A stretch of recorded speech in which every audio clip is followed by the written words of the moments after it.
गेल्या काही दिवसांपासून सातत्याने मुंबई आणि परिसराला पाऊस झोडपून काढतो आहे. अशातच राज्यामध्ये देखील मोठ्या प्रमाणामध्ये जलधारा बरसू लागल्याने ऐन मे महिन्यातली उन्हाची तलखिली कमी झाली आहे.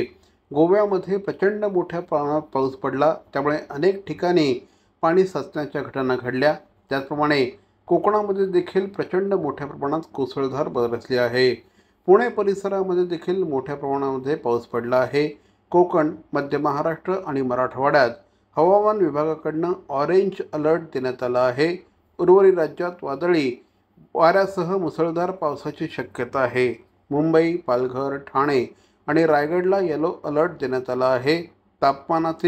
कमाल तापमानातील वाढ असह्य चटका आणि उकाडा तापदायक ठरत असतानाच राज्यामध्ये वादळी पावसाला पोषक वातावरण तयार झालं आहे.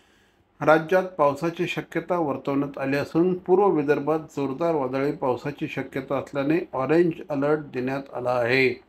सिंधुदुर्ग, रत्नागिरी, अहिल्यानगर, सातारा, कोल्हापूर, सोलापूर, संभाजीनगर, बीड या ठिकाणी ऑरेंज अलर्ट जारी करण्यात आला असून ठाणे जिल्ह्यामध्ये येलो अलर्ट जारी करण्यात आला आहे. गेल्या काही दिवसांपासून प्री मान्सून पावसाला सुरुवात झाली आहे. सध्या हा पाऊस वादळी वारं आणि विजांच्या कडकडाटासह होत आहे. वाऱ्याचा वेग ताशी 50 ते 60 किलोमीटरपर्यंत जाऊ शकतो, असा अंदाज हवामान विभागाच्या वतीने वर्तवण्यात आला आहे.